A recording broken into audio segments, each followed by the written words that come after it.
gjetë 13 deri në 15. Kemi rëndësinë e kripës. Po të kërkosh në internet për rëndësinë e kripës nga ana shkencore, do të tregojnë shumë gjëra të mira dhe pozitive. Siç e dim, është një konservues shumë i mirë i ushqimeve, pastrues dhe disinfektues, ka një simbol beslidhje, është element në sakrifica dhe vlerë materiale. Siç e dim, edhe sot e kësaj dite, disa njerëz praktikojnë konservimin e ushqimeve në veçanti të mishit, që e kriposin pra dhe e bëjnë pastërma.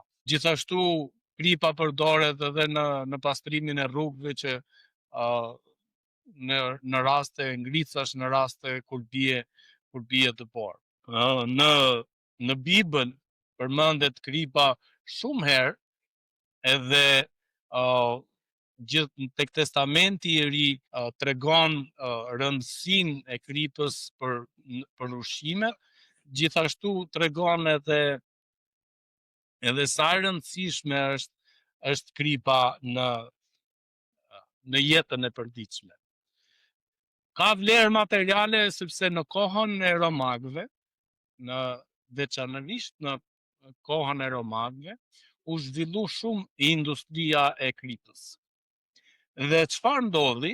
Ndodhi që ata e përdornin shumë kripën, madje ishte, si thua, një lloj mënyre e të paguarit. Siç kemi neve monedhë në sot që është, neve kemi lekun, euron, dollarin, ose siç kanë vendet e tjera, janë këto pound, rubla, e kuptoni shta. Kripa përdorej për pagesë, madje ishte përdorej edhe si pagesë mujore. Nga anglistja, është për informacion, na që në fjala në latinistët salete edhe saletërum, ata kanë marrë edhe atë shprehjen që e bëjnë salary, do të thënë pagesa, rroga mujore. Pra kur përmendesh saletërum, do të thënë që ti do të merrje pagesën, do të merrje rrogën, siç e kemi edhe neve sot. Pra ka shumë rëndësi kjo, rëndësinë e konservimit, por gjithashtu ka dhe vlerat minerale që trupi i përthira. Neve kemi atë shprehjen tonë që themi gjella me kryp, e kripa me kara. Pra, gjithashtu neve vëm re që në momenti që neve përdorim kripën, kripa të jep një shije interesante. Juve dini se çfarë ndodh nëse do të merrni, do të hanit një turshi të kripur, pra, ose diçka të kripur. Jo, edhe çfarë do të ndodh? Do të kërkoni menjëherë, do të kërkoni të pini ujë. Po kur e ka kripën, domethënë pikërisht aty ku duhet, ti thua, që ka bërë mirë. Kur e ka më shumë, pas e prish, pas e kaluar dorë. Jezusi tek vargu 13 i thot, përmend pikërisht edhe thot, ju jeni kripa e dheut, por në qoftë se kripa bëhet e amsht, me se mund ta rifitoj shijen. Nuk vlen më për asgjë, veçse për të hedhur jashtë dhe për të shkelur nga njerëzit. Jezusi në këtë lloj mënyre po i thërret vëmendje njerëzve, dishepujve të tij, duke thënë ju jeni kripa e botës. Pra ajo ka një vlerë shumë të mirë dhe shumë të përdorshme dhe shumë të rëndësishme. E rëndësia e saj vlen deri në momentin ajo ka atë kripsin. Pra nëse bëhet e amsht, nuk është më e kripur, çfarë ndodh? I dhe të poshtë. Dhe Jezusi po i thot dishepujve, na thot edhe neve sot, ju jeni kripa. Ilustrimi është shumë i qartë. Neve duhet kemi shije, kripsie në marrëdhënien tonë të përditshme, që na mundëson neve të jemi ndryshe. Ashtu siç kripa të bën, nuk e di, kemi provuar ushqim pa krip. Sa shpifur është. Edhe neve gjithmonë mundohemi që t'i hedhim pa krip që të marrin shijen e duhur. Pra kripa ty të bën, nuk e di a jeni dakord apo jo me mua, po kripa të bën që dhe të hap dhe oreksin, le të themi, që të hash ushqim më shumë. Të bën gjithashtu që edhe të pish ujë, që është shumë e rëndësishme për trupin e njeriut edhe lagjja. Ashtu siç është i rëndësishëm ushqimi, ashtu është i rëndësishëm edhe uji. Tek fjala e Perëndis na thuhet pikërisht kjo gjë, edhe çfarë ndodh me neve nëse neve humbim kripsinë. Në qoftë se neve sillemi në mënyrë të shishme, në mënyrë që është e nevojshme për ne, edhe çfarë ndikon tek njerëzit ta. Çfarë do të ndodhë? Do të ndodhi që njerëzit do të kërkojnë më shumë nga fjala e Perëndis. Do të ndodhi që do të kërkojnë që të pinë nga fjala e Perëndis. Jezus i tha, unë jam uji i jetës. Jezus gjithashtu unë tha, unë jam buka. Merrni, hani tha nga trupi im, tha të nuk do të keni më kurrë uri. Edhe prandaj dhe farisejnë u zëmruan shumë me Jezusin. Edhe donin që ta hiqnin qarë. Jezus i tha, unë jam drita e botës. Po shikoni çfarë u thot dishepujve këtu. Ju thot, nuk thot merr një krip, ose përdor një krip, por thot, jeni krip, ndryshon rëndësia dhe dhëndë. Pra, Jezusi neve na ka bërë burim të kripës, të dritës. Edhe vazhdon dhe thot, ju jeni drita e botës. Jezusi po kalon të përgjithësinë tek njerëzit, tek dishepujt, duke thënë, kemi nevojë për shije. Kemi nevojë që njerëzit të kërkojnë më shumë. Ndaj edhe kur në sjelljen tonë neve duam që neve ti bëjmë njerëzit të kuptojnë që të duan më shumë. Nuk e di, tek filmat ose zakonisht ndodh tek serialet. Kur ndjek një serial, e keni dhënë re momentin e fundit kur e ndërpritet. Pritet e ndërpret atë serin që ti e duke parë tek ajo më rëndësishme. Por ajo çfarë desha të thënë, në qoftë se ne do t'i bëjmë njerëzit që në momentet më kritike të bëjmë që ata të kërkojnë më shumë, të kërkojnë përsëri nga fjala e Zotit, nga sjellja jo. Pra çfarë do të thotë kjo? Të kërkojnë që, kur themi neve, ndihemi rehat në shoqërinë e disa njerëzve. Ndihesh, le të themi edhe mund të themi edhe fjalën në paqe. Ndihesh në mënyrë shumë të rehatshme sa e kërkon. Edhe gjithmonë kur juve gjithashtu mund ta keni vënë re ose mund të jeni shprehur kur dilni me njerëz që janë të bezdisi, se ti thua, kush del, kush. Por je i detyruar që të dalësh. Por ka nga ata, keni dhe nga ata miq, që ti ndihesh rehat, ndihesh në paqe, ndjen kënaqësi që të dalësh edhe të shpenzosh kohën. Edhe Jezusi këtë po përpiqet të na thotë ne. Të përpiqemi të ofroj paqe. Ti bëjnë njerëzit të kenë kënaqësi të vinë në kishë. Ti bëjnë njerëzit të kenë kënaqësi që t'y kërkojnë, që t'na kërkojnë, që t'y kërkojnë ju. Sepse në qoftë se neve përmandim dhe themi jemi i përkasim Krishtit, atëherë ne kemi nevojë të themi dhe pikërisht dhe këtë gjë, që të jemi me shi. Edhe misia tepërt, afrimi ti tepërt, ne kemi ato fjalët tona, shprehjet tona që afrimi ti tepërt nuk është dhe aq i mirë. Pra, nëse ti ofron misin më shumë se sa ç'duhet, ose gjithashtu nëse ti e zgjat më shumë se sa ç'duhet mikpritjen që ata të ofrojnë.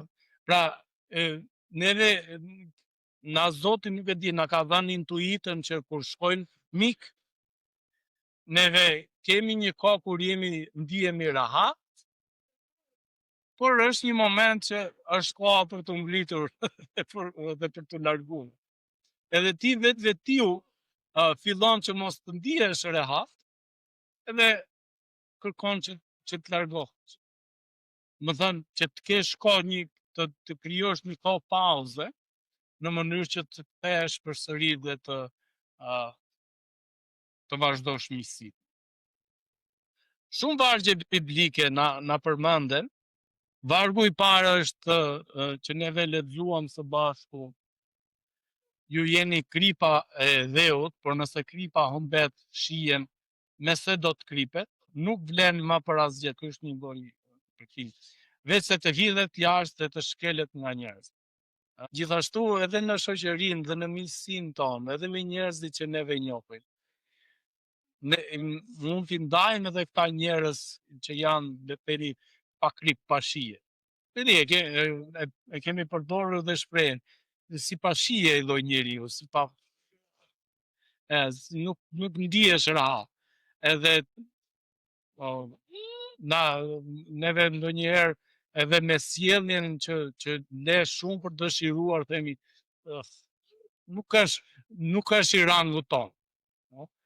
Sepse themi neve jemi më familjar, jemi më dashur, jemi më të shoqëruar, edhe i bëjmë to.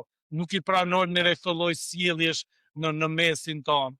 Ka disa gjëra pra në përditshmërinë tonë që neve edhe Marku këtë thotë. Fjala juaj qoftë gjithmonë e hirshme, Kolosianët 4:6, e kriposur me krip që të dini si të përgjigjeni secili. Ka atë vetinë e vet të mirë të shijes që është e nevojshme. Perëndia është kujdesur pra në shumicën në fjalën e tij në Bibël, që ne ka shumë benefite të mira, pra ka shumë dobi të mira fizike, ka shumë dobi të mira shpirtërore, ka shumë dobi të mira emocionale. Dobit fizike janë, duke filluar që nëse mbani mend, jo javën që shkoj se ishte Gledi, por neve mësuam nga Eksodi për kohën e pushimit tek 10 urdhërim. Edhe thoshtë, punoni 6 ditë, ndaloni një ditë. Jo vetëm që të ndihmon që ti të disiplinohesh, por gjithashtu të jep kohë trupit, trurit tanë të rigjenerohet. Për konservimin që neve folëm, çdo ofertë e ushqimit tanë do të jetë e kriposur me krip, mos lejoni që oferta juaj e ushqimit të jetë pa kripën e beslidhjes së Perëndisë tuaj. Mbi çdo ofertën tuaj do të vini krip. Ishte një nga udhëzimet që Perëndia dha kur njerëzit ofronin kripën. Tek numrat, kjo është një beslidhje e kripës, e përjetshme para Zotit për ty dhe pasardhësit e tu. Numrat 18-19. Pra, desha t'ju lexoj disa vargje që të kuptojmë. Zoti i dha Davidit mbretërinë me një beslidhje krip. Eliseu hodhi krip në ujë dhe Zoti e shëroi atë përgjithmonë. Ishte në një zonë, në një krajinë, uji aty ishte i papishëm. Ishte, si të themi ne, i papastër, i kontaminuar, i elmuar. Eliseu kërkoi po të lexosh këtë vargje, Eliseu kërkoi një pjatë të pastër me krip. E mori kripën dhe e hodhi në ujë dhe e tha, le të jenë këto ujëra të mbara. Dhe aty thuhet edhe sot e kësaj dite ujërat janë të mbara, të pastëra, pra për të pishë. Ezekieli 16:4 nuk të fërkuan me kryp dhe as të mështollën me pelena. A hahet vallë e pahishme pa kryp? Jobi 6. Luka 14:34 dhe 35 thuhet përsëri kjo shpreha, kripa është e mirë, por nëse humbet shihen nuk vlen më për asgjë. Neve gjithashtu përpiqemi që dhe në shoqërinë tonë, në rrethin tonë miqësor me njerëzit, neve njerëzit që janë neve themi në mënyrë të kulturuar, është sjellje e pahishme, nuk është e rangut tonë, por nëse ata kanë sjellje të përdana, ne nuk shoqërohemi me ata njerëz. Nuk shoqërohemi me njerëz që pinë, nuk shoqërohemi me njerëz që drogohen, nuk shoqërohemi me njerëz që vjedhin, nuk shoqërohemi me njerëz që shkelin kurorën, nuk shoqërohemi me njerëz që nuk respektojnë nënën dhe baban, nuk shoqërohemi me njerëz që nuk respektojnë familjen, nuk respektojnë gruan, nuk respektojnë fëmijët, nuk i trajtojnë me dashuri dhe me respekt. Pse i themi neve këto? Sepse neve duam që të jemi me shif, sepse neve duam që të jemi me një sjellje të hishme, sepse neve duam të ndjehemi në paqe, me qetësi, të kemi kënaqësi, edhe shpirti ynë mbushet. E keni vënë re që kur kalon kohë me miq, koha ikën shumë shpejt, por gjithashtu ti merr një lloj kënaqësie, merr një lloj energjie, një lloj mbushje shpirtërore. Pse? Sepse kjo është, siç e thonë këta, mi kanë qef ta influencuesit që qarkullojnë në internet, që të marrim energjit pozitive, që të mbushim mendjen tonë me pozitivitet, me mendime pozitive. Mua më pëlqen të sjell Biblën si shembull. Bibla, fjala e Perëndis, është kujdesur që nga fillimi, që në kohët e lashta, që përpara Jezusit, për mendime pozitive, për energji pozitive. Edhe Jezusi këtë gjë mësoi tek fjala e tij, tek predikimi në Molina, predikimet që Jezusi bëri ishte edhe Mateu 5 që neve lexuam së bashku. Edhe prandaj ishte edhe pak i gjatë se të tjerë. Rëndësia jonë është pikërisht këtu. Në qoftë se ne e humbim atë kripsin tonë, tek Testamenti i Vjetër, dënohesh me vdekje, pra hidhesh poshtë, siç thot Jezusi. Po për shkak të Krishtit që u kryqëzua në kryq, ne kemi mundësinë që të fitojmë kripësinë tonë përsëri.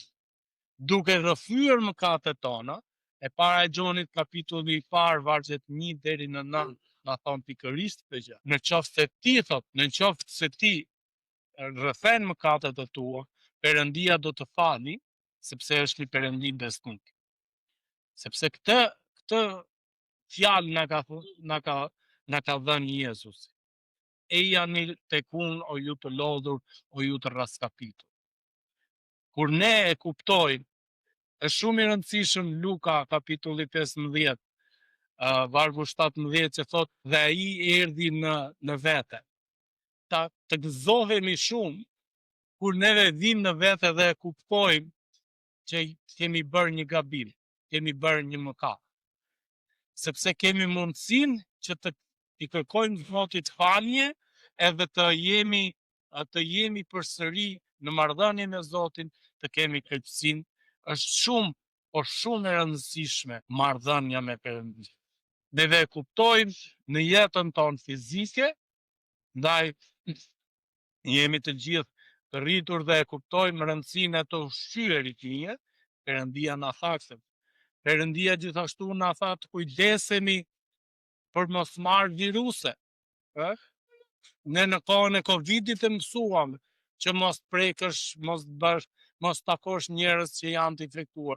Perëndia tha kur ti prek një njeri të vdekur, ose një kafshë të ngordur, do rrish jashtë një javë. Do lahesh do pastrosh, po do rrish një javë. Pse? Sepse aq ishte e nevojshme që njeriu, nëse do zhvillonte simptoma të ndonjë sëmundje ose të një virusi, të kafshës ose të njeriu të vdekur, do të kishte mundësi edhe të çrosh. Shko te prifti, thoshte. Nëse prifti të shikon që je e vlerëson që je i pastër, sepse Zoti atyre pikërisht në kohën e Mojsiut dhe Aronit i dha mundësinë, i dha dhuntin priftërinjve të ateshëm, i të dallonin njohurinë edhe për, ose të themi fuqinë për të vizituar një pacient, siç është e doktorit. Pra Perëndia u kujdes për këtë gjë. Prandaj, në qoftë se neve do t'i bindemi fjalës së Zotit në përditshmërinë tonë, neve vetëm se kemi dobi shpirtërore, fizike në veten tonë. Se Perëndia na ka burgosur ne. Ashtu siç fëmijët e mi tani ndihen sikur janë të burgosur, sikur neve jemi të këqij, që neve i privojmë dhe i ndalojmë nga gjërat e dëmshme, sepse na vjen keq dhe i duam me gjithë mish e me gjithë shpirt. Edhe Perëndia na deshi ne me gjithë mish e me gjithë shpirt sa dha Jezusi në kryq për mëkatet tonë. Na thot këtë gjë. Ju thot jeni kripa. Ju nuk thot ju keni nevojë për krip, po ju jeni krip. Që të ne të kuptojmë dhe të arrijmë të shpalosim fuqitë tonë që Perëndia na ka dhënë, ne do të ishim shumë ndryshe. Paqja dhe hiri i Perëndis qoftë me gjithë secilin, prenjesh, Zoti na bekon, Zoti na dhën ditë, e Zoti na dhën shije, dhe Zoti na dhën dritë që neve të jemi në mënyrë të paqë dhe plot qetësi shpirtërore që vetëm Perëndia ta jep. Nuk kemi në mënyrë humoristike, nuk kemi nevojë për shumë krip se bëhemi turshi, po kemi nevojë për krip me shije që ato ta ndajnë fjalën e Perëndis me të gjithë. Zoti ju bekon.